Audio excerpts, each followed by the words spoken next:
तब गौकर्ण जी ने 2 श्लोकों में दिव्य उपदेश दिया, सारे शास्त्रों का सूत्र रूप में ही उपदेश दे दिया। देहिस्तिमां सरुधरे भीमतिं त्यजत्वं जायासुतादिषु सदा ममतां विमुञ्च पश्यानिशं जगदिदं क्षणभङ्गनिष्ठं वैराग्यरागरसिको भवभक्तिनिष्ठः धर्मं भजस्व सततं त्यज लोकधर्मान् सेवस्व साधु पुरुषान् जयि कामतृष्णान्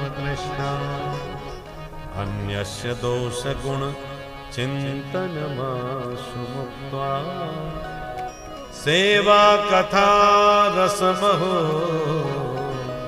नितरां पिबत्वम्। इन 2 श्लोकों का निरंतर चिंतन करना चाहिए प्रत्येक मनुष्य को। सभी शास्त्रों का सार गौकर्ण जी ने निकाल के दिया है। पिताजी, 2 रस्सियों में हम बंधे हुए हैं सब जीव। उन रस्सियों के नाम हैं अहमता और ममता, मैं और मोर। मैं किसको मानते हैं? इस शरीर को। और मेरा किसको मानते हैं? शरीर के नाटों को।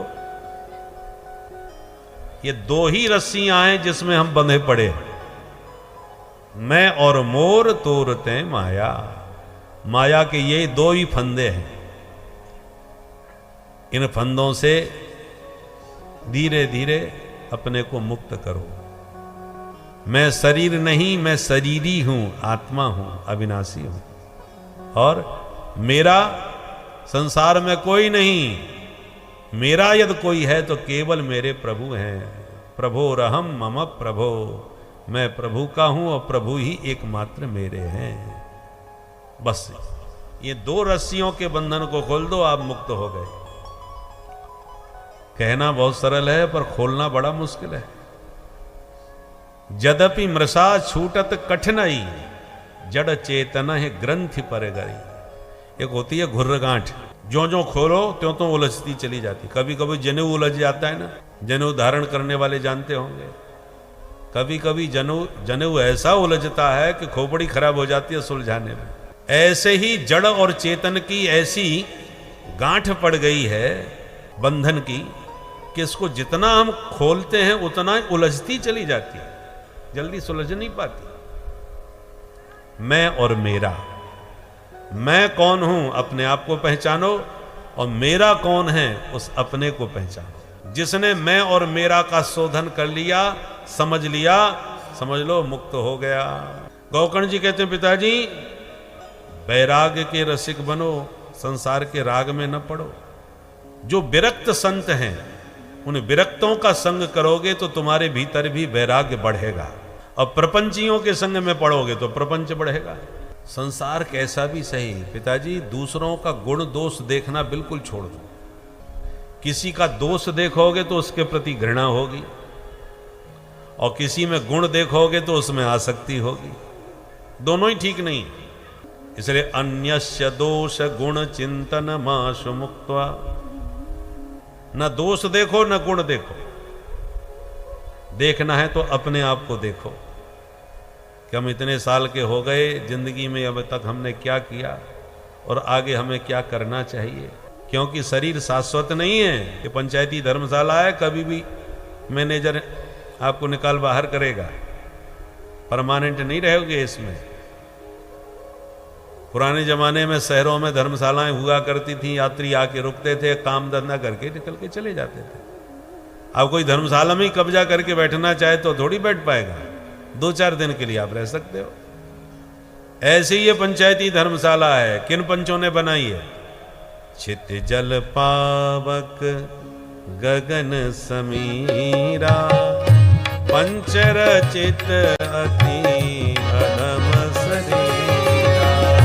चित जल पावक गगन समीरा, पंच रचित अति अधम शरीरा। अति अधम शरीरा। जाति अधम शरीरा। तो ये शरीर पंचायती धर्मशाला है, इसमें परमानेंट थोड़ी रहोगे।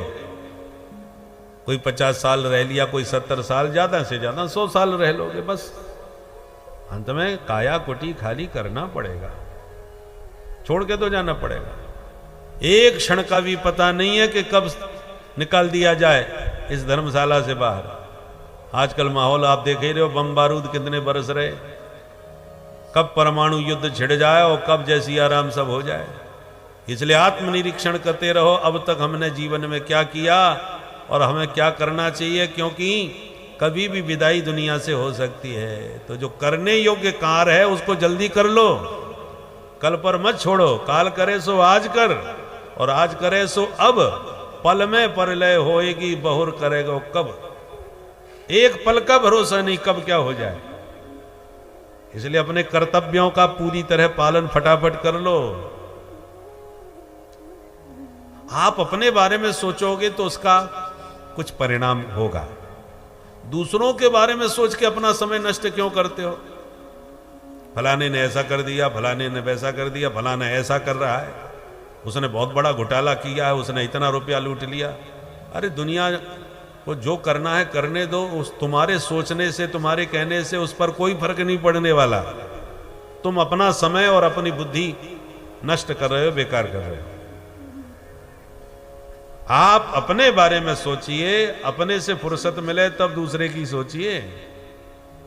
इसलिए पिताजी, गुण दोष देखना, दूसरे का चिंतन करना ही बिल्कुल छोड़ दो और भगवान के रसिक भक्तों का संग करो और उनके मुख से भगवान की मधुर मधुर कथा सुन सुन के अपने मन को माधव के चरणों में लगाओ, तो जीवन सफल सार्थक हो जाएगा। एक एक शब्द आत्मदेव के हृदय में उतर गया और तुरंत सब छोड़ छाड़ करके आत्मदेव जंगल में चले गए। श्रीमद् भागवत के 10वें स्कंद का नित्य पाठ करते करते भगवान में मन लगा के आत्मदेव का उद्धार हो गया। पर पिताजी के जाने के बाद धुंधकारी ने डंडा लिया और माताजी को मारना पीटना चालू किया। माल निकालो माताजी, सारा माल तुम्हें बता के गए होंगे पिताजी। धुंधली के दुष्ट, तूने सब तो बर्बाद कर दिया, घर में बचाई क्या है जो मैं तुझे दूं? तो मारने पीटने लगा। दुखी होकर के धुंधली माँ ने रात में घर से निकल करके कुआं में गिर के आत्महत्या कर ली। सवेरे गोकर्ण जी को पता चला तो उन्होंने सोचा कि अब हमारा ही नंबर आ गया, मैया बाप तो गए, अब हम ही बचे हैं। दुष्ट संग जन दे विधाता है, इस दुष्ट के साथ अब रहना ठीक नहीं तो हमको परेशान करेगा।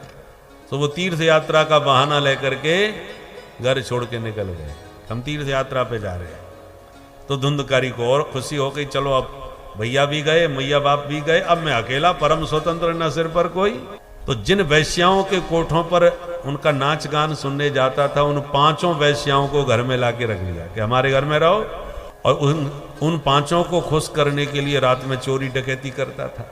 एक दिन राजघराने में चोरी करी और कीमती हीरे जवाहरात लेके आया, 5 को दिखाया, 5 खुश हो गई, माल तो बड़ा तगड़ा मारा है भाई। किंतु खिला पिला के जब इसे सुला दिया रात में, तो 5 वैश्याओं ने मीटिंग करी कि आज इसने बहुत ऊंचे घर में, राजघराने में हाथ मारा है। अतो राजा ग्रहिष्यति, अब राजा इसे छोड़ने वाला नहीं, आज नहीं तो कल ये पकड़ा जाएगा। और जब पिटाई होगी कि माल किधर है, तो ये अपना ही नाम लेगा बहन, तो ये मरेगा सो मरेगा, इसके साथ में हमको भी मरना पड़ेगा। इसलिए इसका मरना तो अब पक्का हो गया, राजा छोड़ने वाला है नहीं। क्यों ना ये काम हम ही निपटा दें आज, क्योंकि हमने इसको ठिकाने लगा दिया तो हम सुरक्षित हैं और माल भी हमारा सुरक्षित है। और ये तो रोज चोरी करता है, जिस दिन पकड़ा गया सो ये मरेगा और हमें भी ले मरेगा। 5 को बात जम गई, तो रात में ही सोते हुए धुंधकारी को पलंग से बांध दिया। इसने चिल्लाने की कोशिश करी तो आगे के अंगारे चूल्हे से निकाल के इसके मुंह में भर दिए। तप्तांगार समूहाश्च तन मुखे बिच चिक्षुपु अग्नि ज्वालाति दुखेन व्याकुलो निधनंगतः। तड़फा तड़फा के 5 वैश्याओं ने धुंधकारी को रात में ही मार डाला और गड्ढा खोद करके वहीं उसी आंगन में उसे दफना दिया। कहा न अबला कर सके। यहां सनकादिक नारद जी से कह रहे हैं, स्त्रीणाम नैवत विश्वासो, भूल के भी जो धन पर बिकने वाली स्त्रियां हैं उन पर किसी को भी भरोसा नहीं करना चाहिए, क्योंकि सुधामयम बचो यासाम कामिनाम रसवर्धनम हृदयम क्षुरधाराभम प्रिय को नाम योषिताम। इन देवियों की वाणी में तो अमृत है, बहुत मीठी मीठी बातें करती हैं, पर हृदय में हमेशा छुरा चलता रहता है कि इसको कैसे निपटाऊं, कैसे लूटूं, कैसे बर्बाद करूं। धन पर बिकने वाली स्त्री पर भूल के भी किसी को भरोसा नहीं करना चाहिए, नहीं तो गति धुंधकारी जैसी होती है। कोई ड्रम में भरा मिलता है, ये उन्हीं देवियों के दुष्परिणाम है। इसलिए स्त्रीणाम नैवत विश्वासम दुष्टानाम कारेद बुधः, कभी भूल के भरोसा नहीं करना चाहिए।